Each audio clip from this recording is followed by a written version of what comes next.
Clause phrase থেকে কিন্তু প্রতি বছর কোয়েশ্চেন আসে, ক্লজ অ্যান্ড ফ্রেজ থেকে কিন্তু প্রতি বছর কোয়েশ্চেন আসে।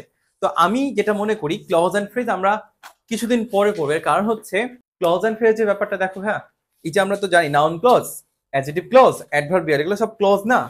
তো আমার যদি নাউন সম্বন্ধে ভালো ধারণা থাকে বা অ্যাডজেক্টিভ সম্বন্ধে ভালো ধারণা থাকে বা অ্যাডভার্ব সম্বন্ধে, তখন আমার কি হয়, পরবর্তী বুঝতে অসুবিধা হয়। ওই জন্য আমি আগে পার্টস অফ স্পিচ শেষ করে দেন হচ্ছে ক্লজ আলাদাভাবে পড়বো। অ্যান্ড আগেও আমাকে ধারণা থাকতে হবে ক্লজ পড়ার আগে, ক্লজের যেটা বেসিক একদম ফ্রেজের যেটা বেসিক সেটা আমাকে শিখতে হবে। আজকে আমরা এবার অনেক সময় দেখবো সেন্টেন্স থেকে প্রশ্ন পড়ে, কিন্তু নিজের কোনটি কোন সেন্টেন্স, অ্যাসার্টিভ নাকি এক্সক্লেমেটরি নাকি ইন্ট্রোগেটিভ, এই টাইপের সেন্টেন্স পরীক্ষা পড়তে পারে। সো এই বিষয়গুলো আমার খুব ক্লারিফিকেশন করা দরকার। সো আজকে একটা টাইটেল দিবা, এভাবে লিখো যে ফ্রেজ কমা ক্লজ কমা সেন্টেন্স।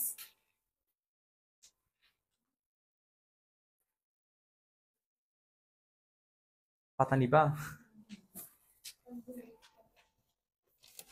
আচ্ছা, এখানেই আছে, লিখতে হবে অনেকগুলো। হ্যাঁ, ও কত ছেড়ে দিবে, অনেকগুলো লিখতে হবে। লিখেছো সবাই? ফ্রেজ, তারপর হচ্ছে ক্লজ, আর একটা হচ্ছে sentence. Phrase, clause and sentence. প্রথমত একটা কমন একটা কোয়েশ্চেন হতে পারে যে হোয়াট ইজ ফ্রেজ। আমরা আগে সংজ্ঞা লিখে পরে হচ্ছে এক্সাম্পল টানবো। লিখো ফ্রেজ হচ্ছে, লিখো বলে এটি হচ্ছে গ্রুপ অফ ওয়ার্ডস, এটি হচ্ছে গ্রুপ অফ ওয়ার্ডস,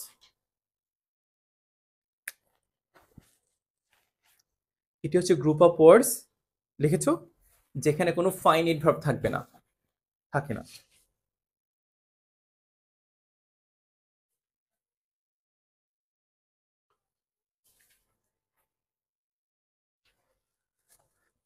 ওকে, তারপরে লিখবা ক্লজ।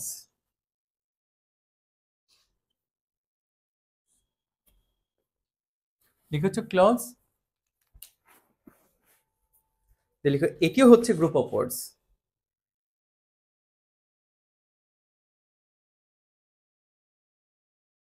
যেখানে কমপক্ষে একটি সাবজেক্ট এবং একটা ফাইনাল ভার্ব থাকবে।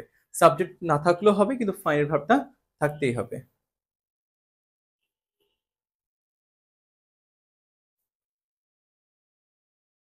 যেখানে কমপক্ষে একটি সাবজেক্ট এবং একটি ফাইনাইট ভার্ব থাকবে, মানে এখানে ফাইনাল ভার্ব থাকাটাই হচ্ছে মুখ্য একটা ব্যাপার। ওকে,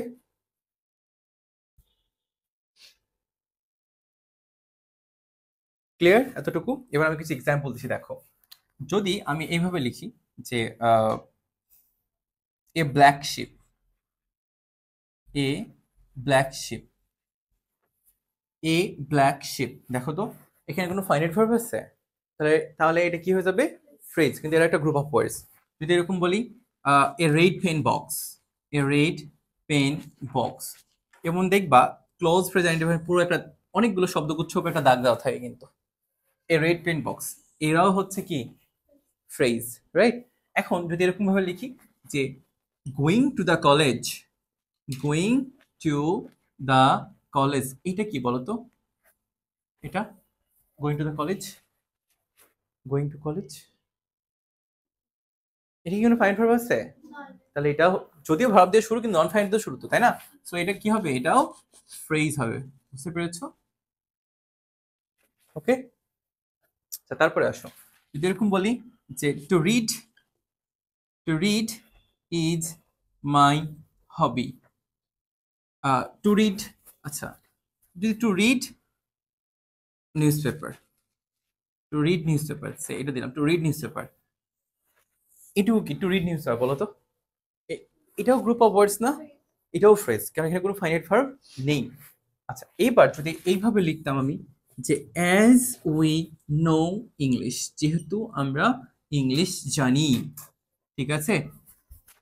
অ্যান্ড তুমি দেখো এখানে একটা সাবজেক্ট আছে, এটা ফাইনাইট ভার্ব আছে, অর্থ প্রকাশ হয়নি, আকাঙ্ক্ষা থেকে গেল, এটা কিন্তু একটা কি ক্লজ, কারণ এখানে একটা সাবজেক্ট আর একটা ফাইনাইট ভার্ব আছে।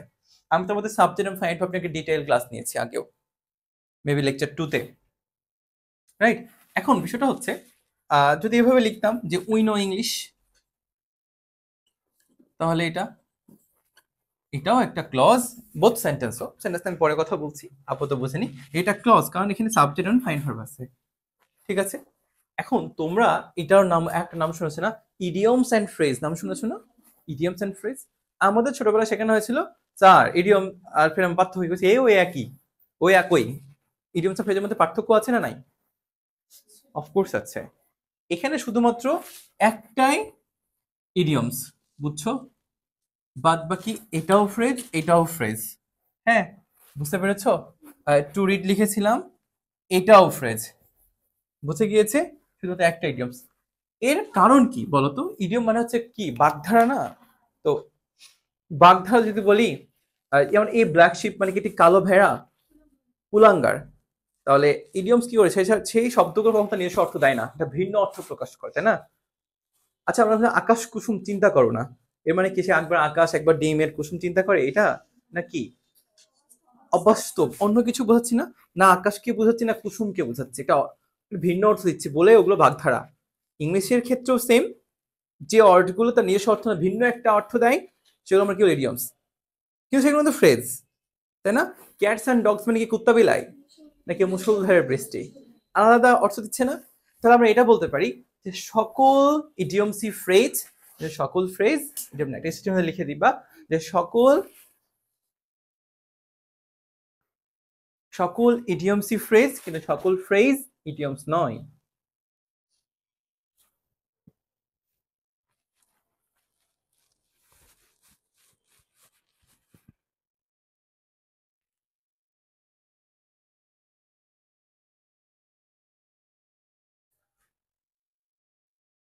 হয়েছে?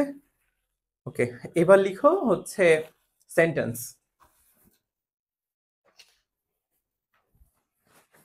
এবার লিখো সেন্টেন্স, লিখো এটি হচ্ছে গ্রুপ অফ ওয়ার্ডস যেখানে কমপক্ষে একটি সাবজেক্ট এবং একটি ফাইনাইট ভার্ব থাকবে এবং অবশ্যই সম্পূর্ণ অর্থ প্রকাশে সক্ষম হবে। এটি হচ্ছে গ্রুপ অফ ওয়ার্ডস যেখানে কমপক্ষে একটি সাবজেক্ট এবং একটি ফাইনাইট ভার্ব থাকবে এবং অবশ্যই সম্পূর্ণ অর্থ প্রকাশে সক্ষম হবে।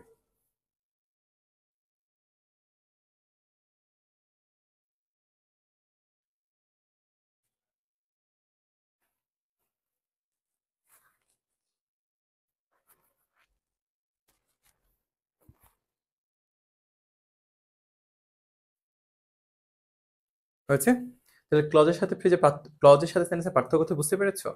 একটা সম্পূর্ণ অর্থ প্রকাশ করবে আর এটা মানে ক্লজ করলেও কি নাও করলেও কি it's none of our concern, কিন্তু সেন্টেন্স হতে হলে তাকে সম্পূর্ণ অর্থ প্রকাশ করতেই হবে, এটাই পার্থক্য। ওকে, তো আমরা যদি এইভাবে লিখি যে উই নো ইংলিশ, আমরা ইংলিশ জানি, তাহলে এটা একটা পরিপূর্ণ অর্থ প্রকাশ করছে না?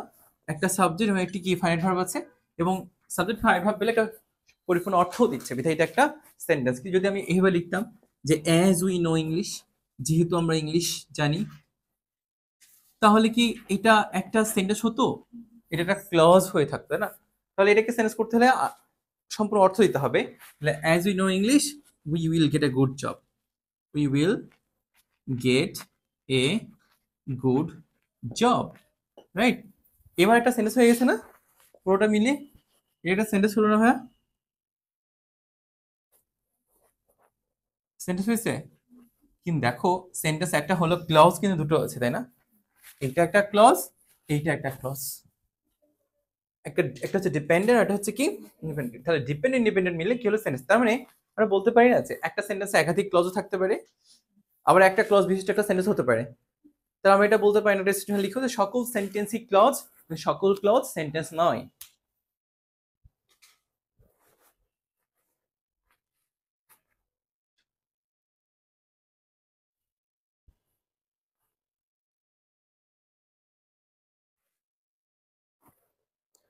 সকল সেন্টেন্সই ক্লজ, কিন্তু সকল ক্লজ সেন্টেন্স নয়।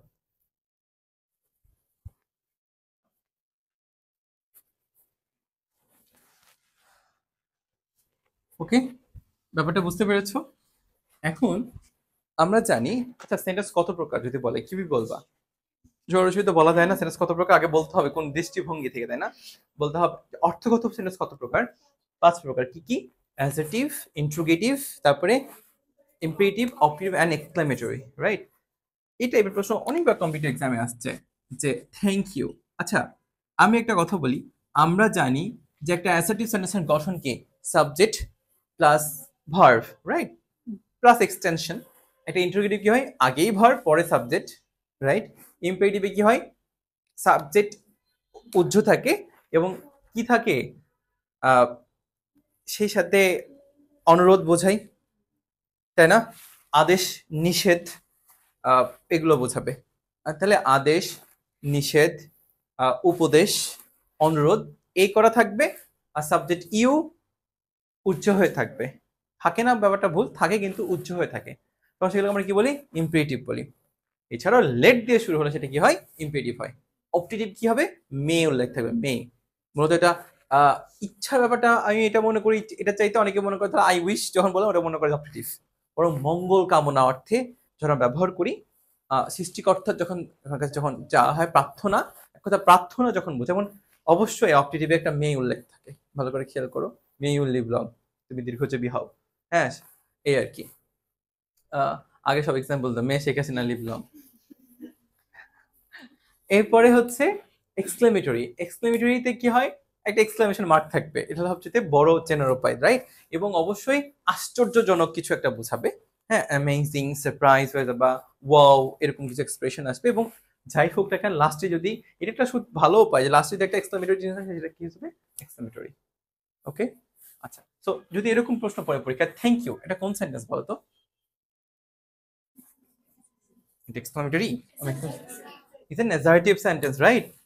কেন অ্যাসার্টিভ অনেকে মনে করে এটা একটা ইম্পারেটিভ সেন্টেন্স, কারণ কি কারণ ছোটবেলা আমাদের শেখানো হয়েছে সাবজেক্ট না থাকলে ওরা ইয়া মারবি ইম্পারেটিভ মারবি। বাট ইজ ইট এখানে কি হয় ইউ থ্যাংক ইউ নাকি আই থ্যাংক ইউ?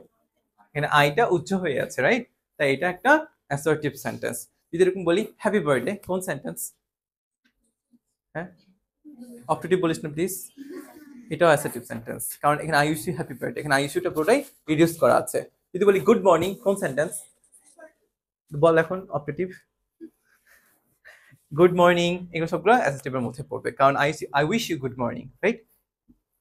21 সালের দিকে এই বিউপি একটা পরীক্ষাটা সেন্টেন্স আসছে এরকম যে ইফ আই ওয়্যার ইউ, এই টপিক থেকে হুবহু এই প্রশ্ন না, অর্থ প্রশ্ন তাই না। ইফ আই ওয়্যার ইউ কোন সেন্টেন্স এটা বলো তো, কোন সেন্টেন্স বলতে হবে?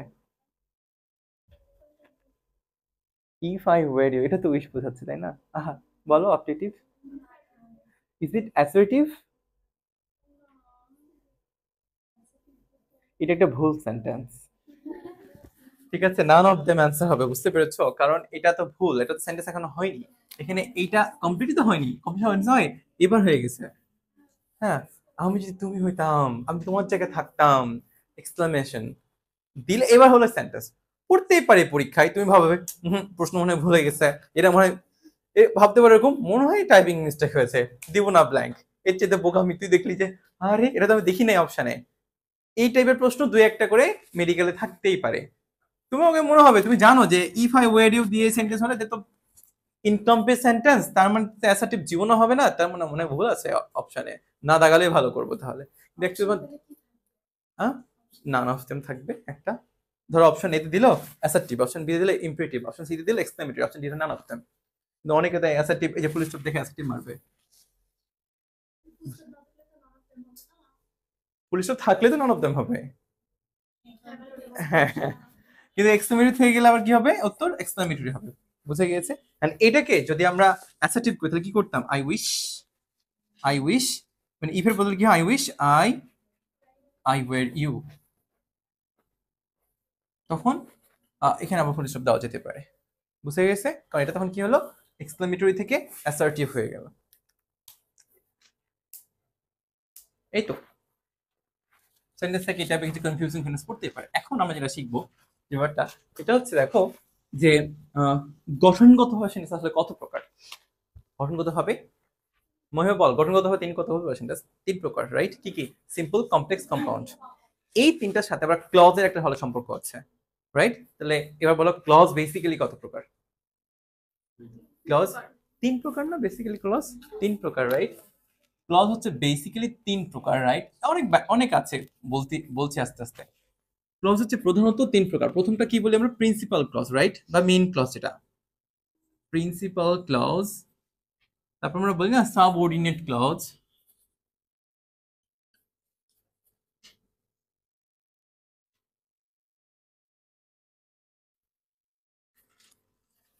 প্রিন্সিপাল ক্লজ, সাবঅর্ডিনেট ক্লজ, তারপরে হবে কি কোঅর্ডিনেট ক্লজ।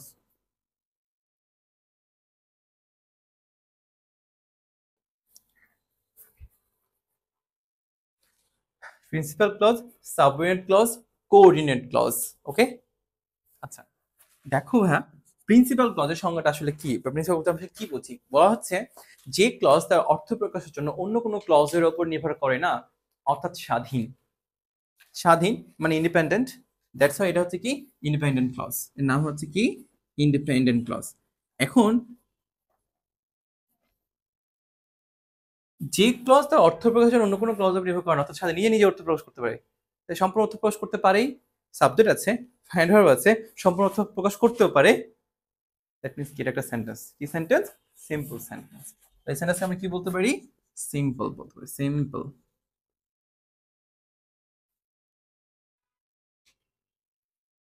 বুঝতে পেরেছো? ঠিক আছে, আচ্ছা সাবঅর্ডিনেট ক্লজ কি বলছে জানো? বলছে যে ক্লজ তার অর্থ প্রকাশের জন্য একটি প্রিন্সিপাল ক্লজের উপর ডিপেন্ড করে, মানে কি নির্ভর করে, তাকে আমরা কি বলি? ডিপেন্ডেন্ট ক্লজ, সরি বা সাবঅর্ডিনেট ক্লজ। ডিপেন্ড করে বলে এর না আরেকটা নাম কি ডাকা হয়? কে ডিপেন্ডেন্ট। এখন ভাইয়া দেখো, এটাকে প্রকাশ করার জন্য আমরা কি করছি, আরেকটা একটা ক্লজকে নিয়ে আসছি না, বলছি যে ক্লজ তার অর্থ প্রকাশের জন্য একটা প্রিন্সিপাল ক্লজ, এটা ইন্ডিপেন্ডেন্ট ক্লজের উপর নির্ভর করে। তার মানে এখানে একটা কি, একটা ইন্ডিপেন্ডেন্ট ক্লজের কথাও কিন্তু চলে আসতেছে, রাইট? ইন্ডিপেন্ডেন্ট। তাহলে বলো তো ভাইয়া, ডিপেন্ডেন্ট আর ইন্ডিপেন্ডেন্ট মিলে কি তৈরি হলো? আই ডিপেন্ডেন্ট আর ইন্ডিপেন্ডেন্ট মিলে কমপ্লেক্স সেন্টেন্স হয়ে গেল। এখন কি হয়ে গেল? কমপ্লেক্স সেন্টেন্স হয়ে গেল। ওকে, কারণ আমরা জানি কমপ্লেক্স সেন্টেন্স সবচেয়ে বড় বৈশিষ্ট্য হচ্ছে এটা দুইটা ক্লজ বিশিষ্ট হয়, এর মধ্যে একটা ক্লজ হবে কি ডিপেন্ডেন্ট আর একটা হবে কি ইন্ডিপেন্ডেন্ট ক্লজ। ওকে, আচ্ছা এখান থেকে এখন পরীক্ষার প্রশ্ন পড়ে যে কোনটা ডিপেন্ডেন্ট ক্লজ আর কোনটা ইন্ডিপেন্ডেন্ট ক্লজ। আমি এটা এটা ক্লিয়ার করছি, তার আগে এইটুকু আরেকটা ক্লিয়ার করি, যে বলছে যে বলছে দুটো প্রিন্সিপাল ক্লজ যখন কোঅর্ডিনেটিং কনজাংশন দ্বারা যুক্ত থাকে তখন তাকে কি বলা হয়? Coordinate clause. তার মানে এখানে একটা ব্যাপার আসছে কিন্তু, যেখানে কনজাংশন, আবার এখানেও এখানটা কনজাংশন চলে আসে, যেহেতু ডিপেন্ড করছে। সো এগুলোতে যাওয়ার আগে আমি কটা বিষয় এখানে ক্লিয়ার করি এক্সাম্পল দিয়ে দিয়ে। ধরো যে এক্সাম্পল টেনে আসছিলাম ইংলিশ জানা নিয়ে, সহজ সহজ এক্সাম্পল। ধরো এখানেই বললাম যে উই নো ইংলিশ, আমরা সবাই ইংলিশ জানি, সো বা উই নো ইংলিশ গ্রামার যাই বলেন এখানে, উই নো, এটা একটা সম্পূর্ণ সেন্টেন্সে পরিণত হয়েছে। এখন এইটাকে যদি আমরা এইভাবে লিখি, ধরো এখানে যে as we know English, as we know English, এটাকে আমি ডিপেন্ডেন্ট বানিয়ে দিলাম না? অ্যাজ ইন ইংলিশ, তাহলে কি will get a good job, we will get a good job, get a good job. তাহলে as we know English will get a good job. দেখো এটা একটা ক্লজ, এটা একটা ক্লজ, তাহলে এই ক্লজের অর্থ প্রকাশের জন্য একটা ইন্ডিপেন্ডেন্ট ক্লজ সাহায্য নিল না? এবং দেখো এটা কেন ইন্ডিপেন্ডেন্ট, কারণ ওটুকু ছাড়া এই অর্থ প্রকাশ করতে পারছে, we will get a good job, আমরা একটা ভালো জব পাবো। কিন্তু তুমি যখন এখানে আসছো অ্যাজ উই নো ইংলিশ, তখন যেহেতু আমরা ইংলিশ জানি, একটা অর্থ প্রকাশের একটা আকাঙ্ক্ষা থেকেই যায়, তাই না? সো এটা সাহায্য নাও লাগছে, এবং পুরোটা মিলে সেটা কি হয়ে গেছে, এখন একটা কমপ্লেক্স সেন্টেন্স হয়েছে। আর একটা কমপ্লেক্স সেন্টেন্সের ব্যাপার হচ্ছে একটা ডিপেন্ডেন্ট হবে একটা ইন্ডিপেন্ডেন্ট। কোনটা ডিপেন্ডেন্ট কোনটা ইন্ডিপেন্ডেন্ট? এটা হচ্ছে ডিপেন্ডেন্ট, এটা হচ্ছে ইন্ডিপেন্ডেন্ট। ঠিক এইভাবে যদি আমি এভাবে লিখতাম, he was absent since he was ill, since he was ill, he got a plus, he got a plus because he studied well, because he studied well, because he studied well. Okay, এখন ভাইয়া এটা দেখো, যে যদি এরকম বলতাম he said that, he said that he was a good player, he was a good player। খেয়াল করেছো প্রত্যেকটা সেন্টেন্সের শুরুতে কোন একটা একটা করে কনজাংশন ইউজ হয়েছে, এখানে অ্যাজ, এখানে সিন্স, এখানে বিকজ, এখানে আবার দ্যাট, রাইট? এইরকম করে সেন্টেন্স পড়ে যেতে বলে আইডেন্টিফাই করো নিচের কোনটি কোন ক্লজ, ডিপেন্ডেন্ট ক্লজ নাকি ইন্ডিপেন্ডেন্ট ক্লজ। তাহলে তুমি কিভাবে আইডেন্টিফাই করবে বলো? যেমনটা আমরা বলছিলাম না যে কোঅর্ডিনেট ক্লজ, তুমি যেটা কোঅর্ডিনেট ক্লজ চিনবা কিভাবে? কোঅর্ডিনেট কনজাংশন দ্বারা। এটাকে চিনবা কিভাবে?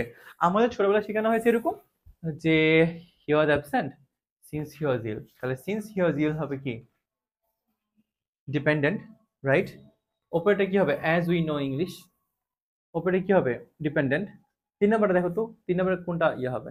ডিপেন্ডেন্ট কোনটা ইন্ডিপেন্ডেন্ট বলো? হি গট এ প্লাস, এটা বলো। হি গট এ প্লাস এটা হচ্ছে, আর because he studied a dependent. ঠিক আছে? জেসিকা বলো তো নিচেরটা কোনটা হবে? নিচেরটা কি মনে হচ্ছে? তোমার কি মনে হচ্ছে বলো? কোনটা ডিপেন্ডেন্ট আর কোনটা ইন্ডিপেন্ডেন্ট হওয়া উচিত? খুব দ্রুত, এই যে সময় নিচ্ছ না, এতটুকু সময় নিয়ে যাবে না। দেখা মাত্র একটা পদ কি জানো? তুমি এটা বুঝতেছো না, দ্যাট একটা ক্লজ মার্কার, সিন্স একটা ক্লজ মার্কার, এগুলোকে মার্কিং করছো না। ঠিক এই সেন্টেন্স কিন্তু আমি এভাবে লিখতাম যে we know English, we know English and we will get a good job, and we will get a good, একই মিনিং দুটো সেন্টেন্স, দেখছো?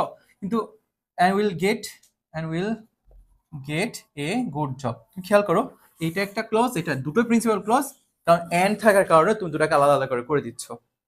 এবং তুই বুঝছো দুটো কোঅর্ডিনেট ক্লজ, এন্ড এটা কি? এটা একটা কম্পাউন্ড সেন্টেন্স। কোঅর্ডিনেট ক্লজের একটা নাম হচ্ছে কি? Compound sentence, right? তো একই তো জিনিস ওইটা, এটাও তো সেম। তাহলে আমি কিভাবে বুঝবো পরীক্ষার খাতায় দ্রুত, একদম দ্রুত, যে কোনটা ডিপেন্ডেন্ট ক্লজ আর কোনটা ইন্ডিপেন্ডেন্ট ক্লজ? এটার উপায় হচ্ছে ভাইয়া, ক্লজ মার্কার গুলো মুখস্থ করতে হবে। অ্যান্ড ভিন্ন ধরনের একটা clause marker, as since because এটা ভিন্ন ধরনের ক্লজ মার্কার।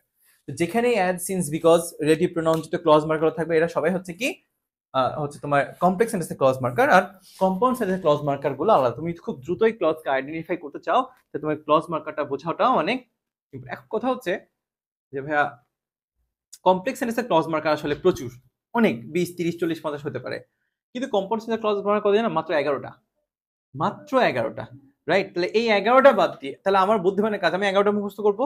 এই 11টা বাদ দিয়ে পৃথিবীতে যত ক্লজ মার্কার আছে সবই হচ্ছে কমপ্লেক্স সেন্টেন্সের ক্লজ মার্কার। রাইট? আমি মুখস্থ করেছি, তার আগে বলি কিভাবে চেনা যায়।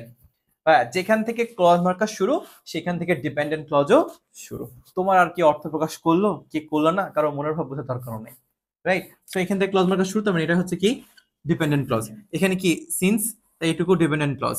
এখানে বিকজ, তাই এটুকু ডিপেন্ডেন্ট ক্লজ। সবার মনে হচ্ছে that he was a good player, তাই না? এটুকু কারো মনে হচ্ছে? মনে হচ্ছে হি ওয়াজ এ গুড প্লেয়ার, এটুকু হচ্ছে ডিপেন্ডেন্ট ক্লজ, না ইন্ডিপেন্ডেন্ট মনে হচ্ছিল সবার। আর এটুকু হি স্টেটেড ডিপেন্ডেন্ট। কিন্তু তোমাদের সাবকনসিয়াস মাইন্ডেই অ্যাজ থেকে শুরু করেছো, এখানে সিন্স থেকে শুরু করেছো, এখানে বিকজ থেকে শুরু করেছো। দ্যাটের সাথে তুমি অভ্যস্ত না, মানে it doesn't sound good, looking good, বিধায় আমরা কি করছি যে হি ওয়াজ এ গুড প্লেয়ার, এটুকু হচ্ছে ইন্ডিপেন্ডেন্ট। এজন্য ক্লজটা শুরু হয়েছে দ্যাট থেকে, রাইট? তাই এই দ্যাট থেকে এটুকু হচ্ছে কি? Dependent clause. বুঝতে পেরেছো? এখন আর আসলে কোনো অত অর্থ প্রকাশ করলে কোনো দরকার নেই। যেখান থেকে ক্লজ মার্কার শুরু, সেখান থেকে ডিপেন্ডেন্ট ক্লজও শুরু। এখন তোমার দেখা মাত্রই তুমি 1 সেকেন্ডের মধ্যে বলতে পারবা যে ও ভাইয়া এইটুকু ডিপেন্ডেন্ট ক্লজ। তো এখানে একটু ঝামেলা থেকেই যাচ্ছে যে ক্লজ মার্কার গুলো মনে রাখার উপায়, তাই না?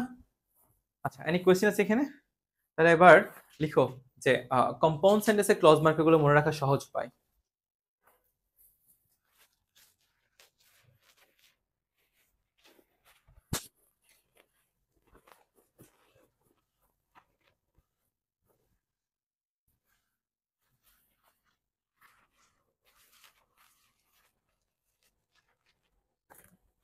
কম্পাউন্ড সেন্টেন্সের ক্লজ মার্কার গুলো মনে রাখার সহজ উপায়, এভাবে লিখতে পারো। THE, দা ফ্যান বস, এটা মোটামুটি আমরা সবাই জানি। TH ফর কি হবে? There for, right? ই সমান কি হবে? এলস। এফ সমান কি হবে? ফর। এই সমান কি হবে? অ্যান্ড। এন সমান কি হবে? Nor. B for but, because complex সেন্টেন্সের ক্লজ মার্কার। হ্যাঁ, O for or, comma otherwise, or comma otherwise, right? Nor রেখে তার নট অনলি বাট অলসো হয়, নট অনলি বাট অলসো, এটাও হয়। হ্যাঁ, আর ওয়াই ফর ইয়েট, আর এস ফর সো। ওকে,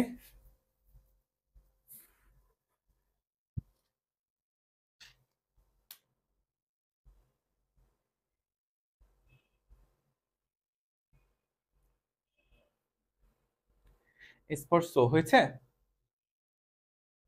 তাহলে এই 11টা বাদ দিয়ে পৃথিবীতে যত ক্লজ মার্কার আছে সবই হচ্ছে কি কমপ্লেক্স সেন্টেন্সের ক্লজ মার্কার। বুঝে গিয়েছে? এখন যদি আমি এভাবে বলি work hard else you will fail, তাহলে এটা কোন সেন্টেন্স? কি দেখে বুঝলা? এলস দেখে, রাইট? আচ্ছা, যদি এরকম বলি যে হি studied hard and he got a plus, এটা একটা কম্পাউন্ড কি দেখে বুঝতেছো? অ্যান্ড দেখে। যদি এরকম বলো যে he studied hard therefore he got chance in DO, he studied hard therefore এই জন্য সে চান্স পেতে, কি দেখে বুঝতেছো? therefore দেখে। তার মানে এই কটা মুখস্থ রাখা অনেক জরুরি। আমার সাথে বলো, সবাই বলো therefore, else, for, and, not, not only but also, but, or, otherwise, yet, so, এই কয়টা, রাইট? তবে এখানে বাটের এখানে একটা স্টার চিহ্ন দিবা।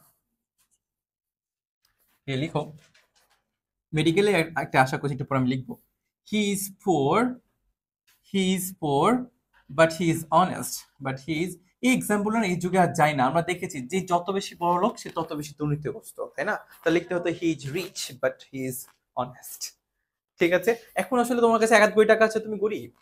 তোমার কাছে 5,000 কোটি টাকা থাকে তাহলে তুমি বড় লোক, আর 5,000 কোটি টাকা এমনি এমনি কারো হয় না দুর্নীতি না করলে, ইটস কোয়াইট ইম্পসিবল।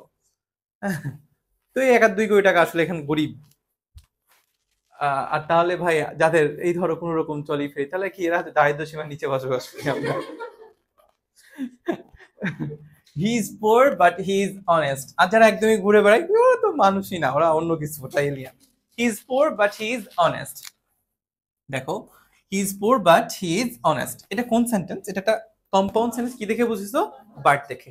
কিন্তু ভাইয়া যখন সেন্টেন্সে বার্ড থাকবে একটু থামবা, দেখা মাত্র কান্না হাফেজের মতো আমরা গোল্লা করে কম্পাউন্ড মেরে দিবে না, কারণ এটা ব্যতিক্রম আছে। এটা তোমাদের মেডিকেলে আসা একটা কোয়েশ্চেন দিচ্ছি, দেখো যে there is no mother, there is no mother but loves her child, but loves her child. বলো তো কোন সেন্টেন্স এটা? কেমনে সিম্পল? নেগেটিভ রিলেটিভ কথা বলছো, বাট ঠিক আছে মেনে নিচ্ছি। তারপর বল there is no mother but loves her child. কোন এটা কমপ্লেক্স কেন? বাট আছে যে না, তো দেয়ার ইজ নো মাদার, এটা মানে সেখানে কোনো মা নেই। কোথায় মানে কিছু আকাঙ্ক্ষা তো আসছে না, তো ডিপেন্ড হচ্ছে।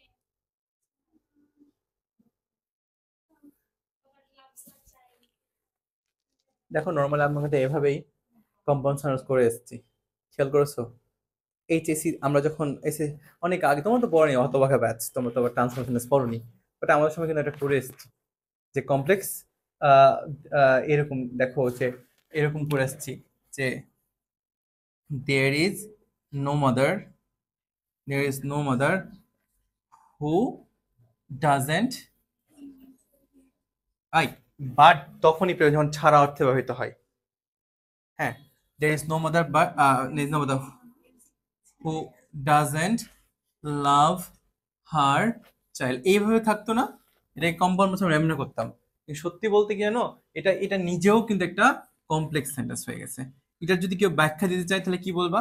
বলে যে সকল বার্ডগুলাকে হু ডোন্ট বা হু ডাজেন্ট দ্বারা রিপ্লেস করা যায় তারা আর কম্পাউন্ড না হয়ে কমপ্লেক্স হয়ে যায়। বুঝতে পারবে? তুমি এটাকে কেন্দ্রে মরে গেলেও তুমি হু ডোন্ট হু ডাজেন্ট দ্বারা রিপ্লেস করতে পারবা না। পারবা? লিখো হি ইজ পোর হু ডাজেন্ট মিলে, নাকি এটাকে মিলবে? কোশ্চেন ব্যাংকের একটা এমসিকিউ সলভ বার্ড হ্যাঁ, তো প্রিপোজিশন তো কি হয়েছে? আমি কি প্রশ্ন করেছি? আমি বলেছি কমপ্লেক্স নাই কম্পাউন্ড ছাড়া, এটা তো ছাড়া। হ্যাঁ, এটাই তো ছাড়া অর্থে হচ্ছে না, তাই এটা প্রিপোজিশন। ছাড়া বা ব্যতীত অর্থে, অর্থাৎ বার যদি এক্সেপ্টের মতো কাজ করে, ই এক্স অ্যাকসেপ্ট না কিন্তু এক্সেপ্টের মতো কাজ করে, তখন ওই বারটা কি ইউজড অ্যাজ প্রিপোজিশন। হ্যাঁ, তো there is no mother who doesn't love her child, তার মানে আমরা এখন শর্টকাট লিখতে পারি কি, যে যে সকল সেন্টেন্স গুলোকে মানে যে সকল বারযুক্ত সেন্টেন্স গুলোকে হু ডোন্ট বা হু ডাজেন্ট দ্বারা কি করা যায়, রিপ্লেস করা যায়, তারা আর কি হয়, কম্পাউন্ড না হয়ে কমপ্লেক্স হয়ে যায়। তাই বার্ড থাকা মাত্রই তুমি সেটারে হুট করেই মানে কম্পাউন্ড না দিয়ে একটু ভাববা।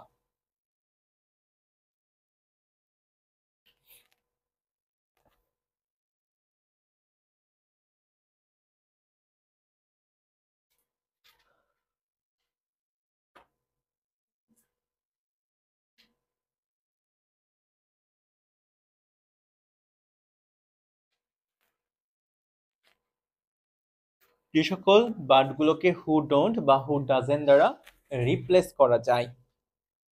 ওকে, মনে থাকবে এবার? আচ্ছা,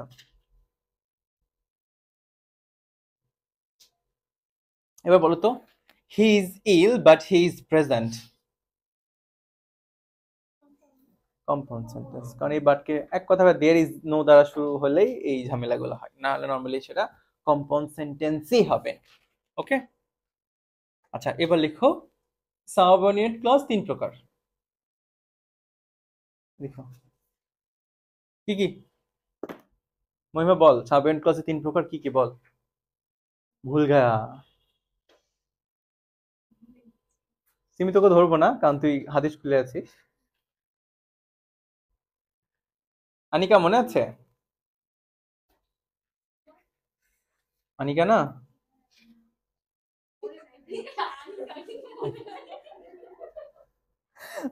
আচ্ছা শোনো, আরেকটা বিষয় বলি, সেটা হচ্ছে এই যে ক্লজ করতে গিয়ে যেটা হয়, আমি তোমাদের গত ক্লাসে স্টেপ 9 আর স্টেপ 10 পড়িয়েছিলাম, গত ক্লাসে, আগের ক্লাসে। তোমাদের জানো দুটো ধাক্কা খাইছো। প্রথম দিন আমি বিদ্যুতের কারণে ক্লাস করতে পারি নাই, আর পরের দিন বললাম না যে বৃষ্টি, বুধবার নিবো একটা এক্সট্রা ক্লাস, কিন্তু কেমনে নিবো, কেউ তো আসেনি, একজনই আসছে, তার একটা প্রাইভেট ছিল, তাই আমার এখানে এই পর্যন্ত পানি জমছিল। হ্যাঁ, তো ওই জন্য ওটা নিলে তো আমি রেকর্ড দিতামই, নেইনি, সো ওটাই নেওয়া লাগতেছে এখন। গ্রুপে জয়েন নাই কেন? ফেসবুকে আমি চালাই না। আচ্ছা লিখেছো সাবঅর্ডিনেট ক্লজ কত প্রকার? কত প্রকার? 3 প্রকার। লিখো নাউন ক্লজ, অ্যাডজেক্টিভ ক্লজ। তোরা নাউন ক্লজ চিনিস, অ্যাডজেক্টিভ ক্লজ চিনিস, অ্যাডভার্ব ক্লজ চিনিস, ক্লজ কত প্রকার এটা জানি না। তাহলে সাবঅর্ডিনেট ক্লজের আছে ভাগ হয় 3টা, একটা হচ্ছে নাউন ক্লজ, অ্যাডজেক্টিভ ক্লজ, এটা হচ্ছে adverbial clause. Noun clause, adjective clause, আর এটা হচ্ছে কি এই এই যে দেখছো না পড়তেছি না নাউন ক্লজ, এটারই আলাদাই। তখন যেদিন আমাদের নাউন প্রোনাউন অ্যাডজেক্টিভ আলাদা শেষ হবে, তারপরের দিনে এই ক্লাসটা আমি নিব, যে কোনটা কোন ক্লজ ডিটেইলে নিব। ওইটা শেখাবো না যে ইট দ্বারা রিপ্লেস করা গেলে নাউন ক্লজ আর না করা গেলে অন্য ক্লজ, এটা বলবো না, কারণ এটা তো সবাই পারে, এটা তুমি এমনি জানো। কিন্তু ভাই এটা না সবসময় হয় না, অনেক ব্যতিক্রম আছে, বুঝে গিয়েছে? ওর জন্য আমরা ইট দ্বারা রিপ্লেস করলে যে সেটা সবসময় নাউন ক্লজ হবে এমনটি নয়। আচ্ছা হয়েছে এতটুকু। এখন কথা হচ্ছে, আমরা হয়তো ক্লজের ক্লাস পরে নেবো বললাম, তবে আমি স্টেপ 10-এ এটা ব্যাখ্যা করেছিলাম এভাবে, আমি ক্লাসটা আপলোডও করেছি।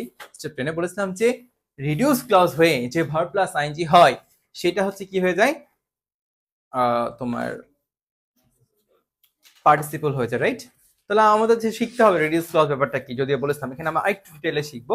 যে লিখো এরকম, যে এরকমটা লিখো যে রিলেটিভ সরি লিখো অ্যাডজেক্টিভ ক্লজের একটি পার্ট হচ্ছে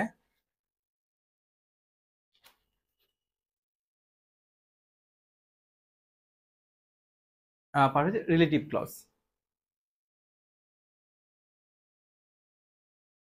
এবার হচ্ছে কি রিলেটিভ ক্লজ হচ্ছে। আর এই রিলেটিভ ক্লজ, আচ্ছা রিলেটিভ ক্লজ কি তাহলে বলো তো, জানা আছে হোয়াট ইজ রিলেটিভ ক্লজ? ভাই ভেরি সিম্পল, রিলেটিভ প্রোনাউন দিয়ে যে ক্লজ গুলো শুরু হয়, এগুলো তো আমরা মডিফাইডে পড়েছিলাম। রিলেটিভ প্রোনাউন দিয়ে যে ক্লজ গুলি শুরু হয় সেগুলি হচ্ছে রিলেটিভ ক্লজ, রাইট? আচ্ছা এটা ব্র্যাকেট লিখে দিতে পারো, রিলেটিভ প্রোনাউন দিয়ে যে ক্লজ গুলি শুরু হয় সেটা হচ্ছে রিলেটিভ ক্লজ। আচ্ছা এইবার হচ্ছে, এবার লিখো আর এই রিলেটিভ ক্লজ গুলোকে রিডিউসড করা যায়। লিখো আর এই রিলেটিভ, আর এই রিলেটিভ ক্লজ গুলোকে রিডিউসড করা যায়। রিডিউস করা যায়, রিডিউস মানে কমানো যায়। আর এই রিলেটিভ ক্লজ গুলোকেই রিডিউস করা যায়, মানে কি কমানো যায়। সো তুমি যখন, আমরা একটা জিনিস খেয়াল করেছি, দেখেছো যে একটা একটা প্রিন্সিপাল ক্লজের সবচেয়ে বড় বৈশিষ্ট্য কি বলো? যে প্রিন্সিপাল ক্লজ সবচেয়ে বড়, এটা একটা এক ক্লজ বিশিষ্ট হয়, রাইট? এটা কমপ্লেক্স এর সবচেয়ে বড় বৈশিষ্ট্য, এটা দুই ক্লজ বিশিষ্ট হবে, এবং এদের মধ্যে নির্দিষ্ট একটা ক্লজ মার্কার উপস্থিত থাকবে। আর কোঅর্ডিনেট ক্লজে এটার বড় হচ্ছে দুটো ক্লজ থাকবে, এবং কি কোঅর্ডিনেটিং কনজাংশন দ্বারা যুক্ত থাকবে, রাইট? সো যখনই তুমি একটা ক্লজকে রিডিউস করছো, দুটো থেকে একটাতে করছো, তার মানে কি হয় সে কমপ্লেক্স থেকে সিম্পল হবে, না কম্পাউন্ড থেকে সিম্পলে। বেসিক্যালি কিন্তু কমপ্লেক্স থেকে সিম্পলই হয়, বোঝা গিয়েছে?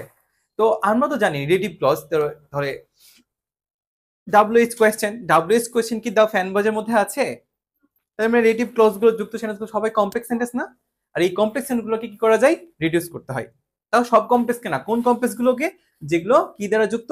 রিলেটিভ ক্লজ দ্বারা যুক্ত, রাইট? আচ্ছা, এবার লিখো নিম্নোক্ত দুটি উপায়ে রিডিউস ক্লজ করতে হয়।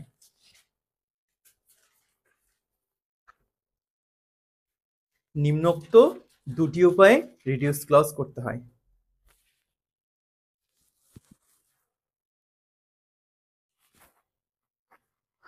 নিম্নোক্ত দুটি উপায়ে রিডিউস ক্লজ করতে হয়। হয়েছে? ওকে, প্রথমে লিখো অ্যাক্টিভ সেন্টেন্সের ক্ষেত্রে, এসি এর ক্ষেত্রে, অ্যাক্টিভ সেন্টেন্সের ক্ষেত্রে, অ্যাক্টিভ সেন্টেন্স লিখো। অ্যাক্টিভ সেন্টেন্সের ক্ষেত্রে একটা হাইপেন দিয়ে লিখবা ভার্ব প্লাস আইএনজি যুক্ত করে।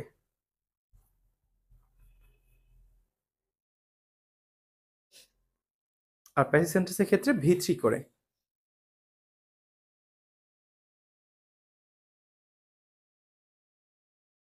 একটু ঈশ্বর চিহ্ন দিয়ে লিখবা উল্লেখ্য যে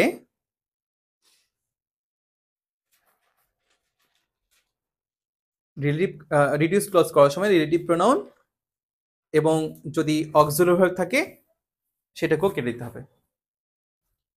উল্লেখ্য যে রিডিউস করার সময় রিলেটিভ প্রোনাউন এবং অক্সিলারি ভার্ব উপস্থিত থাকলে সেটিকেও কেটে দেবে, অর্থাৎ রিলেটিভ প্রোনাউনকেও কাটতে হবে, অক্সিলারি ভার্বকেও কাটতে হবে। বুঝছো? দিয়ে কি করতে হয়? অ্যাক্টিভে আইএনজি আর প্যাসিভে ভি3। তোমরা জানো যে আমি এরকম একটা এক্সাম্পল দিয়েছিলাম যে the boy who is playing in the field, who is playing in the field, in the field is my brother, is my brother. এইটা একটা অ্যাক্টিভ সেন্টেন্স না? দেখো তো সবাই, অ্যাক্টিভ সেন্টেন্স না এটা? তো এর রিডিউস করার উপায় কি বললাম? হু কাটা দো, ইজ কাটো, আর আইন যুক্ত করতে হবে না? আমি কি করবো? প্লেইং ইং, অলরেডি তো আইনজি করাই আছে, তাহলে কি করবা? The boy playing, the boy playing in the field, in the field is my brother, is my brother. একটা জিনিস খেয়াল করো হ্যাঁ, এটা কিন্তু কমপ্লেক্স ছিল, কারণ হো ছিল, আবার এই যে একটা ফাইন্ড ভাব, এখানে আবার এই দুটো ফাইন্ড ভাব ছিল, কিন্তু এখন এটা কি হয়ে গেছে? সিম্পল, কারণ এখানে একটাই ক্লজ, একটাই ফাইন্ড ভার্ব এবং এখানে কোনো ক্লজ মার্কার নেই। তাহলে কমপ্লেক্স থেকে সিম্পল করার একটা অন্যতম উপায় হচ্ছে রিডিউস ক্লজ করে দেওয়া। আমি আরেকটা লিখি যে the man who lives beside my house is very talented, is very talented, is very talented. ওকে, তাহলে এটাকে কি আপনি এটা একটা অ্যাক্টিভ সেন্টেন্স ক্রিয়েট করা মানে আইনযুক্ত করা এবং রিলেটিভ প্রোনাউন কেটে দিতে হবে। তাহলে দ্য ম্যান, এখানে কি অক্সিলারি ভার্ব আছে? নাই, না থাকলে নাই, হু কাটো, দিয়ে কি করবা? লিভসিং নাকি লিভিং? কারণ সবসময় বেস ফর্মের সাথে আইনযুক্ত করতে হয়। তাহলে কি হবে? The man living beside my house is very talented. Complex থেকে সিম্পল হয়ে গেল। আচ্ছা, যদি এরকম প্রশ্ন পড়ে যে I have bought a book which is written in English, which is written in English. কোন সেন্টেন্স এটা? কোন সেন্টেন্স, অ্যাক্টিভ না passive? Passive, which is written as, right? এখন এটা রিডিউস করলে কি করবা? which কাটো, is কাটো, এখন ভি3 করা আছে তো আছেই, প্যাসিভে থাকবে। তাহলে কি হবে answer? I have bought a book written in English. বিশ্বাস করো, তোমরা তোমাদের এসএসসির বই তাহলে খুলে দেখবা, এই তোমার যে রাইট ফর্ম আর প্রচুর রিডিউস ক্লজের ব্যবহার আছে, কিন্তু আমরা আন্দাজে মারছি, আন্দাজে সে I have bought a book written in English. যদি প্রশ্ন করি হ্যাঁ যে রিটেন কেন হইলো, ধরো তুমি রিডিউস ক্লজ জানো না, তুমি কি বলবা? ওই হয়েছে, ভালো লাগছে, শুনতে ভালো লাগছে, I have bought a book written in English, শুনতে ভালো লাগছে। কিন্তু অ্যাকচুয়ালি কি তাই কেন হয়েছে এখন তো দেখাইতে পারবো, বলবো ভাই আসলে এখানে রিডিউস ক্লজ হয়েছে, ওই জন্য এরকমটা হয়েছে, পাস্ট পার্টিসিপল ব্যবহার হয়েছে। I have bought a book reading in English. আচ্ছা, আমি তোমাদের একটা ইয়া দিই, এমনি একটু টেস্ট দিই। লিখো, we we we have enjoyed a cricket match.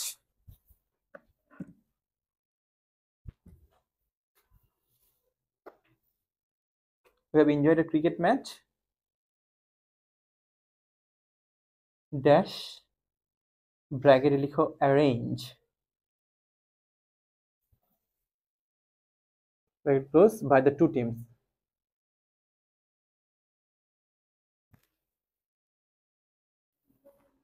By the two teams, by the two teams, তাই না? এখানে আনসার কি হবে, অ্যারেঞ্জিং নাকি অ্যারেঞ্জ? কেন? কারণ ক্রিকেট ম্যাচ তার একা একা অ্যারেঞ্জ হয় না, তাই না? তাহলে কি ছিল, we have enjoyed a cricket match which is arranged, in which আর ইজটা রিডিউস হয়ে কি হয়ে গেল, অ্যারেঞ্জড হয়ে গেল অ্যান্সার। তোমাদের এটা রাইট ফর্ম অফ ভার্বেও এইভাবে আসতে পারে, option A arrange, option B arranged, option C which, which arranges, এগুলো কিন্তু কিছুই হবে না, অ্যান্সার হয়ে যাবে কি অ্যারেঞ্জড।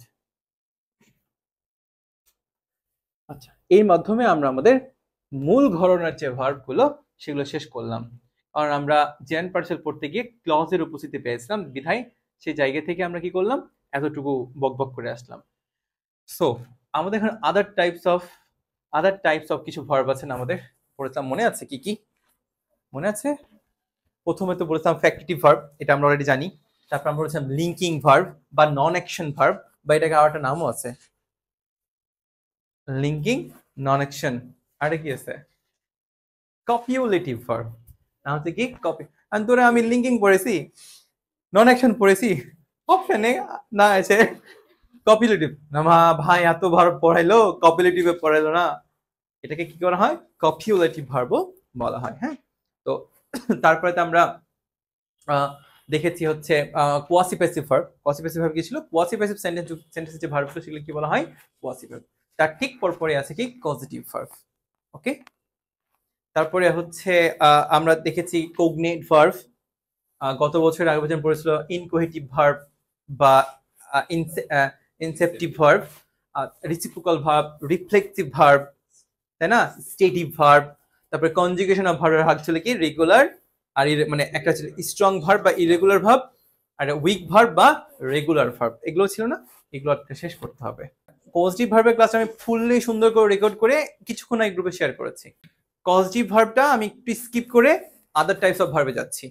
আচ্ছা, লিখো আদার টাইপস অফ ভার্বস এর মধ্যে অন্যগুলো তো আমরা জানি। পজিটিভ ভার্ব রেকর্ডেড আছে, দেখে নিবা।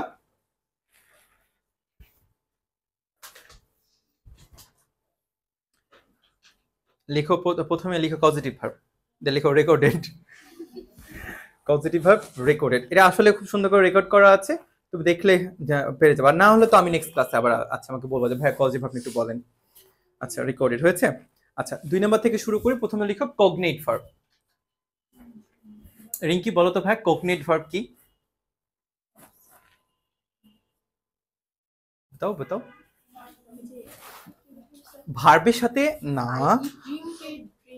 ইয়েস, ভার্বের সাথে অবজেক্ট লিখো, ভার্বের সাথে না, ওটা তো ফ্যাক্টিটিভ। লিখো ভার্বের সাথে যখন অবজেক্টের হুবহু মিল থাকে, লিখো ভার্বের সাথে অবজেক্টের হুবহু বা কাছাকাছি মিল থাকলে তাকে, ভার্বের সাথে অবজেক্টের হুবহু বা কাছাকাছি মিল থাকলে তাকে কি বলা হয়, এটা আমি আনঅফিসিয়ালি বললাম, আমার মতো করে বললাম আর কি, তাকে কি বলা হয়, কগনেট ভার্ব বলা। পড়তে পারে পরীক্ষা নিচে কোনটি কগনেট ভার্ব। তাহলে একটা এক্সাম্পল, ভার্ব থেকে ভাই প্রতি বছরই তোমাদের কোয়েশ্চেন আসে। হ্যাঁ, তাহলে একটা এক্সাম্পল লিখো যে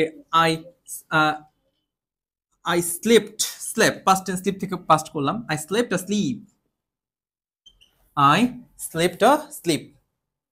তাহলে স্লিপের সাথে স্লিপের মিল আছে না, এটা তো একটা অবজেক্ট রাইট, কিন্তু এই ভার্বের সাথে মিল আছে না একদম হুবহু, তাই এটাকে আমরা কি বলতে পারি, কোগনেট ভার্ব, আর এটাকে আমি কি বলতে পারি জানো, কোগনেট অবজেক্ট।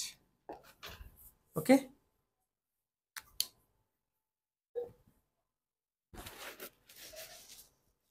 মনে পিলার খালি। তারপর লিখো he dreams a dream. He dreams a dream. He dreams a dream হয়েছে। এবার তো এগুলো হুবহু, তাই না? এবার কাছাকাছি যাও। He ran a race. লিখো he ran a race. He ran a race. Okay, তারপর লিখো he sang a song. He sang a song.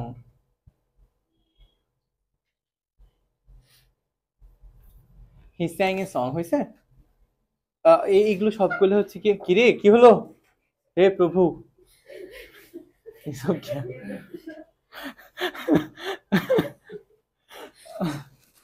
হয়েছে। ওকে ফাইন, এতটুকু। আচ্ছা, তোমরা কগনিট ভার্ব ব্যাপারটা বুঝতে পেরেছো?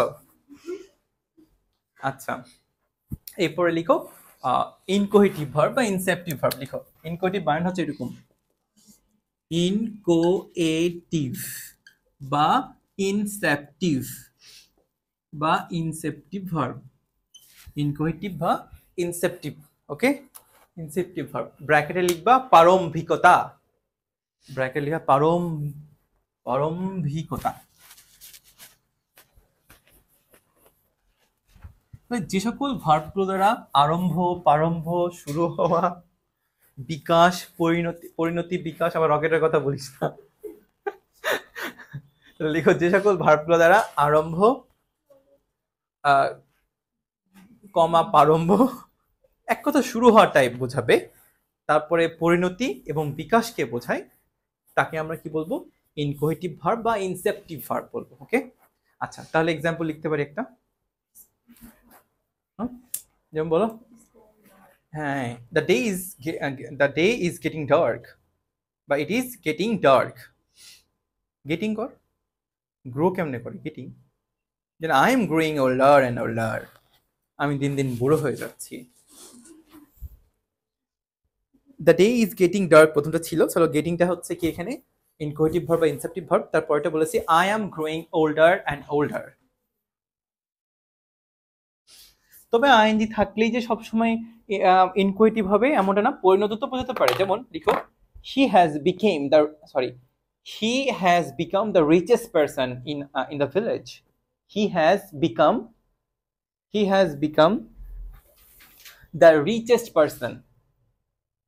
He has become the richest person in the village. তাহলে বিকামটা এখানে কি বলতে পারি আমরা? ইনকোয়েটিভ ভার্ব বা ইনসেপটিভ ভার্ব, কারণ পরিণত হওয়া বোঝাচ্ছে, রাইট? আর লিখো মাই mobile phone has gone death. আমার মোবাইল মরে গেছে, তার মানে কি একদমই নষ্ট হয়ে গেছে। মাই mobile phone has gone death, sorry, my mobile phone has gone death.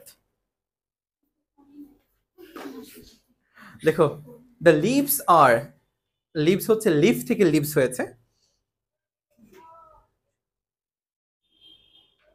The leaves are turning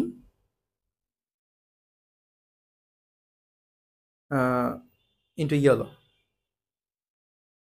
তোমরা বুঝতে পারলা ইনকোয়েটিভ ভার্ব ইনসেপটিভ ভার্ব ব্যাপারটা কি? ক্লিয়ার?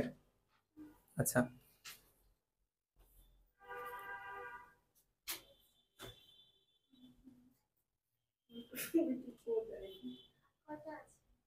আচ্ছা, এরপর লিখো রিফ্লেক্সিভ ভার্ব।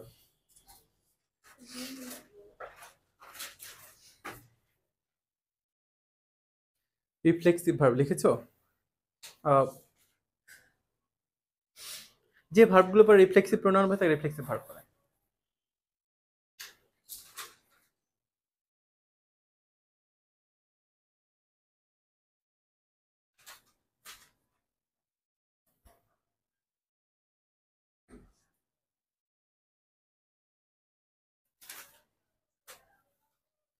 লিখেছো?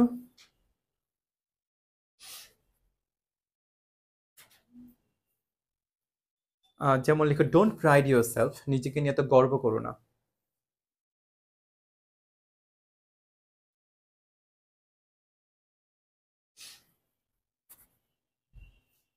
ডোন্ট প্রাইড ইউর সেলফ, নিজেকে নিয়ে তো গর্ব করো না। তাহলে প্রাইড এখানে কি হয়ে গেল? রিফ্লেক্সিভ। এছাড়াও অন্যান্য ভার্ব এইগুলো আছে, যেমন লিখো অ্যাভেইল, অ্যাভেল মানে কি বলতো, সুযোগ নেওয়া, ঠিক আছে। The girl always avail herself, ঠিক আছে, ভেলস। আচ্ছা তারপরে কি অ্যাবস্টেইন লিখেছো,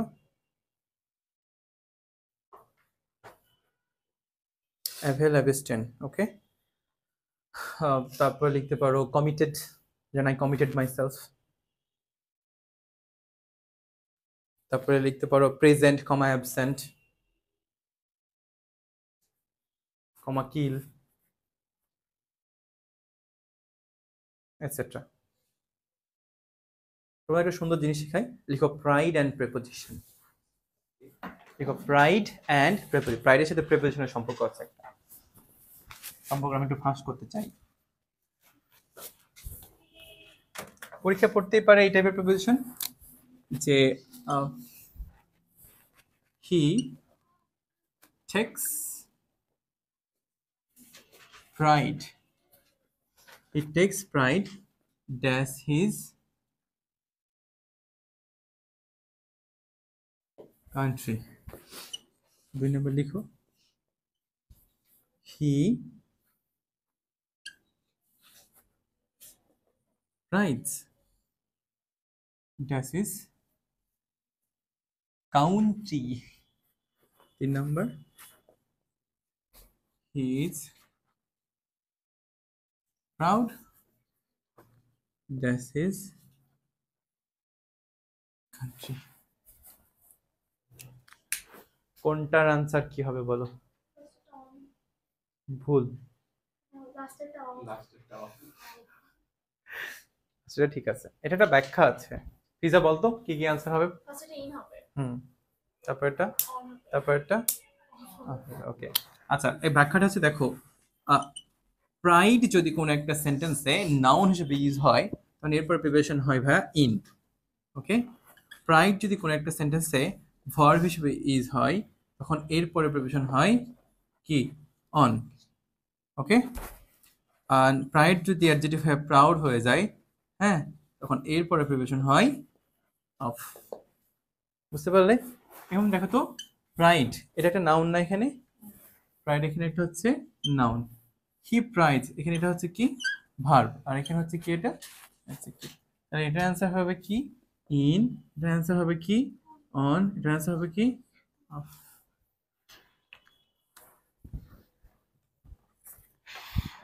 বুঝা গেছে এটা?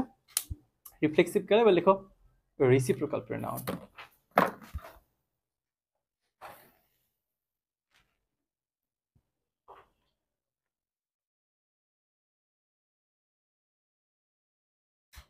লিখেছো? যে সকল প্রোনাউন, যে সকল ভার্বগুলো পরে রেসিপ্রোকাল প্রোনাউন বসে, রেসিপ্রোকাল প্রোনাউন হয় দুটো, each other, one another. Reciprocity, reciprocal, R E C I P R O C L, reciprocal.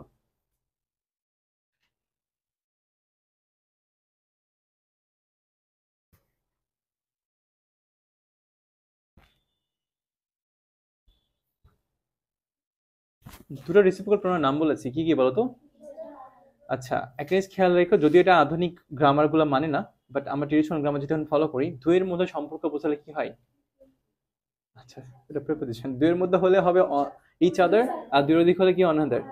আচ্ছা যদি বলি টু লিখো যে দে লাভ ইচ আদার, হবে না? হবে না, হবে, দুজন থাকতে পারে, লিখো দে লাভ ইচ আদার। আচ্ছা এবার যদি এভাবে লিখি দে ম্যারি ওয়ান অ্যানাদার, তাহলে কি হবে? তাহলে কি হবে? They marry each other, okay.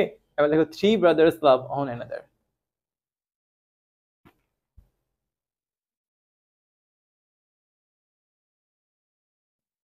Last one stative verb লিখো, কি লিখেছো? Three brothers love one another বলছে, লিখেছো?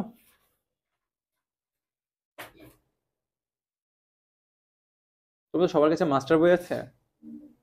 সবার হয়েছে এতটুকু? নাই, সমস্যা নেই, আমি আছি। লিখো স্টেটিভ ভার্ব, লিখো যে স্টেটিভ ভার্বের সবচেয়ে বড় বৈশিষ্ট্য হচ্ছে, স্টেটিভ ভার্বের প্রতীক এগুলো কেড়ে দিয়ে তো, স্টেটিভ ভার্বের সবচেয়ে বড় বৈশিষ্ট্য হচ্ছে এদের সাথে আইএনজি যুক্ত হয় না, এদের সাথে আইএনজি যুক্ত হয় না। তো যে ঠিক আছে, ওকে।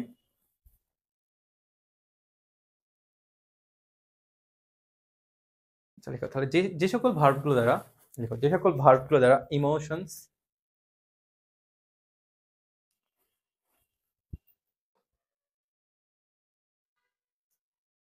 লিখেছো, ইমোশনস লিখেছো, তারপরে সেন্স, ইমোশনস, সেন্স। ইমোশনস লেখা সেন্সেস করতে হবে, তাহলে যেহেতু ইমোশনস করেছো তাহলে সেন্সেস, পজেসিভ, পজেসিভ, পজেসিভ। তাহলে প্রথমটা কি হলো, একটা হলো ভার্ব অফ ইমোশন। হ্যাঁ, আরো আছে অনেক ব্যাপার, বাট এগুলো বেশি কমন, এগুলো বোঝায় তাকে আমরা কি বলি, স্টেটিভ ভার্ব। ওকে, আচ্ছা। তাহলে লিখতে পারি এরকম যে, লিখো লাভ, কমা লাইক, কমা হেট। হয়েছে, লাভ, লাইক, হেট। তুমি কাউকে বলবা দোস্ত I am loving you, I am liking you, দূর হও আই এম হেটিং ইউ? সম্ভব এগুলো? বল ভাই করি যে, তুই করে ভুল করেছিস এতদিন। হ্যাঁ, বোথ আর লাভিং ইচ আদার, এটা হয় না, ইটকে সবসময় লাভ করাই যায় না, এটা আমরা স্পোকেন ইংলিশ ইউজ করি তাই। তুমি জানো বস্তুকে লাভ করা যায় না, লাইক করতে হয়। হ্যাঁ, তুমি বলতে পারো না যে আই লাইক মাই মাম। হ্যাঁ, আই লাভ মাই মাম বলতে হবে। মাকে পছন্দ করার জিনিস না, মা ভালোবাসার জিনিস, রাইট? এরকম ভাবে। আচ্ছা বলো ভাই ভালোবাসি বলেই তো পছন্দ করি, ভাই অত দরকার যেতে চাচ্ছি না হিউম্যান বিং এর ক্ষেত্রে। তুমি ওকে ওকে আই লাইক হিম, আমাদেরকে পছন্দ, ইটস ওকে, আমরা লাইক গুলো বুঝে গেছি। নর্মালি খুব কাছের মানুষজনকে লাভই করতে হয়। হ্যাঁ, যাই হোক, এটা লিখেছো। আমি একটা এক্সাম্পল দিই, আর এটা লিখো, I need a coffee, I need a coffee. A need তুমি কি বলবা, I am needing a coffee? তো নিডটাকে আমরা কি বলতে পারি, স্টেটিভ ভার্ব বলতে পারি। বুঝে গিয়েছে? এই ভার্বগুলোকে জানো মানে ওগুলা ভার্ব অফ ইমোশন বলা হয়, ঠিক আছে? আচ্ছা, যদি এরকম বলো আই হ্যাভ হ্যাড, লিখো পজিটিভ যেটা বোঝাতে আর কি, I have had this car for 10 years, I have had this car for 10 years, I have had this car for 10 years. তাহলে আই হ্যাভ হ্যাড, হ্যাড দ্বারা মালিকানা বোঝাচ্ছি না এখানে, রাইট? তাহলে হ্যাডটা এখানে কি হবে বলতো, stative verb.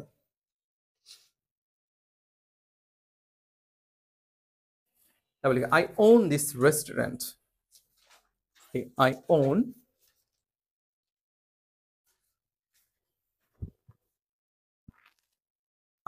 I own this restaurant, আমি এই রেস্টুরেন্টটিকে ওন করি, মানে আমি রেস্টুরেন্টের মালিক। তাহলে পজেসিভ হচ্ছে ভার্ব অফ পজেসিভ, তার মানে এটাতে হচ্ছে কি বলতে পারি, এটাকে আমরা স্টেটিভ ভার্ব বলতে পারি, রাইট? আচ্ছা, তোমরা কি কমন ভার্ব জিনিসটা কি জানো? আমরা দেখলাম রাজশাহী ভার্সেস অ্যাস্ট্রেলিয়াটা করেন, কমন ভার্ব কি জানো? পজিটিভ ভার্ব হাতে সবই কমন ভার্ব। আচ্ছা লিখো, আর লিখে না সংজ্ঞাটা হবে, কমন ভার্ব লিখে লিখো, মানে এগুলো জেনে রাখো যাতে করে তোমাদের মিস না হয়, ভার্ব থেকে প্রশ্ন যে কনফিডেন্স গুলো যেখান থেকে আসবে আমরা পারবো। কমন ভার্ব, হ্যাঁ, লিখো যে সেন্টেন্সের সাবজেক্ট যখন সরাসরি কাজ করে, যে ভার্বের সাবজেক্ট সরাসরি কাজ করে, এক কথায় সেন্টেন্সের সাবজেক্ট যখন সরাসরি কাজ করে, লিখেছো? যেমন I do it, I do it, এই কাজটা তো আমি করলাম, তাই না? তাহলে ডু এখানে কি হয়ে সাবজেক্ট নিজে করলো, তাহলে ডু এখানে কি ভার্ব, কমন ভার্ব। তার মানে যারা হচ্ছে পজিটিভ ভার্ব ছাড়া মোটামুটি সবই কমন ভার্ব। হ্যাঁ, আচ্ছা, লিখেছো এটা? আচ্ছা, তোমরা ইনকমপ্লিট ভার্ব কি বোঝো? ভাই non finite verb incomplete verb হয়ে গেল। আচ্ছা, এরপরে দেখো কমন ভার্ব গেছি না, এবার দ্য কনজুগেশন অফ ভার্ব। আমি তোমাদের একটা টার্ম বলেছিলাম না, এটা নিয়ে না লিখলেও হবে, জাস্ট মুখে মুখে বললেই হবে। আর যদি খুব দেখতে চাই, ভার্বের চ্যাপ্টার খুলে ওই যে তোমাদের একটা ইয়া দিয়েছে না, তোমার গত ক্লাসে তো পড়েছে ইন্টারচেঞ্জ অফ ভার্ব, তোমাদের একটা ইয়া এবারে আছে দ্য কনজুগেশন অফ ভার্ব, শীটে দেওয়া আছে, দেখে নিও। তার আগে আমি একটু বলি, কেউ যদি তোমাকে জিজ্ঞেস করে কনজুগেশন অফ ভার্ব বলতে কি বুঝো, জানা আছে এটা? ছোটবেলা থেকে শুনছো না কনজুগেশন শব্দটা? অচেনা লাগে কি? কনজুগেশন অফ ভার্ব মানে কি জানো? এই যে আমার ভার্ব, একটা মূল ভার্ব থেকে ভার্বের যে পাস্ট ফর্ম করি এন্ড পাস্ট পার্টিসিপল ফর্ম করি, সেগুলো কি বলা হয়? কনজুগেশন অফ ভার্ব বলা হয়। এটার আবার দুটো প্রক্রিয়া আছে। এই দুটো প্রক্রিয়ার নাম, একটা প্রক্রিয়া হচ্ছে স্ট্রং ভার্ব, নাম কি? একটা স্ট্রং ভার্ব, এন্ড একে বলা হয় ইরেগুলার।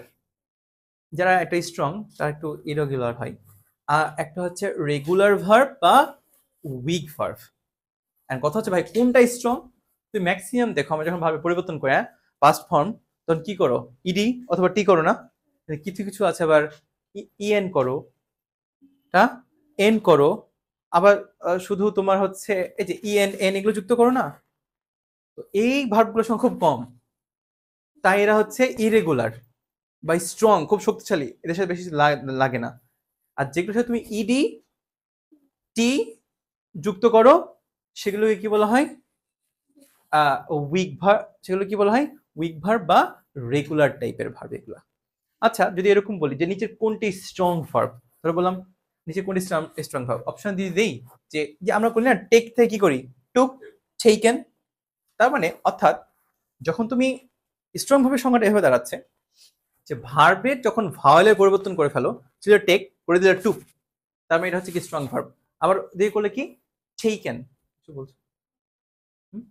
আচ্ছা, আরেকটা কি হচ্ছে? টু টেকেন, টেক, টুক, টেকেন, রাইট? সো এই যে পরিবর্তন হচ্ছে, তখন সেটা কি হয়েছে? স্ট্রং ভার্ব বা কি ভার্ব? ইরেগুলার। বাট যখন তুমি বলছো ডিসাইড, ডিসাইডেড, ডিসাইডেড। কাট কাট কাট, রেড রেড, যেটা পরিবর্তন হয় না, এগুলো পরিবর্তন হয় না, এগুলো মেবি স্ট্রং ভার্বের মধ্যে পড়ে, কারণ কোনো তো পরিবর্তন হচ্ছে না এখানে। এটা আলাদা, এটাকে ব্যতিক্রম ধর্মী ভার্ব বলা হয়। বুঝা গিয়েছে? না এগুলোই মানে আমি কেন দিচ্ছি ভাইয়া, কারণ তুমি কোশ্চেন অ্যানালাইসিস করে দেখো ভার্ব থেকে প্রশ্ন আসে, তাই আমি যেন মনে না হয় যে ভাইয়া এই ভার্বটা পড়ায়নি। এগুলো কিছুই না, কিন্তু আসতে পারে যে নিজের কোনটি স্ট্রং ভাব, তখন তুমি কি করবা? তখন তোমার কেমন লাগবে? বা কোন নিজের কোন রেগুলার ভাব, তখন তোমার কেমন লাগবে? তো লাস্টে মজা কথা হচ্ছে, লাস্টে টি থাকলে আর ইডি থাকলেই কি মারবা? Week verb. আর যদি এন ইএন এই টাইপের ওয়ার্ডগুলো থাকে, তখন সেটা কি মারবা? হ্যাঁ, এন ইএন না থাকে, যদি ভায়োলের পরিবর্তন হয়ে যায়, তো সেটা কি করবা? হচ্ছে স্ট্রং ভার্ব করবা। ঠিক আছে? একটা হচ্ছে স্ট্রং ভার্ব, আর একটা হচ্ছে কি? Week verb. স্ট্রং ভার্ব কোনগুলো? যেগুলোকে সচরাচর আমরা অভ্যস্ত না করতে, লাস্টে এন ইএন এগুলো যুক্ত করি। আর উইক ভার্ব কোনটা? লাস্টে ইডি ডি টি যুক্ত করি। হয়ে গেল। আর একটু জানতে মন চাইলে ওই যে আমাদের পার্ট 2 এ যে শীট দিলাম সেটা দেওয়া আছে, পাশাপাশি তো যে কোনো গ্রামার বই just the conjugation of verb চ্যাপ্টারটা খুলেই এটা ডিটেইলে বুঝতে পারবে। So that's all for today. না জিকে দিতে হবে, কিচ্ছু করার না, তোদের জীবনটা এমন, মেডিকেল প্রিপারেশন নিচ্ছিস না।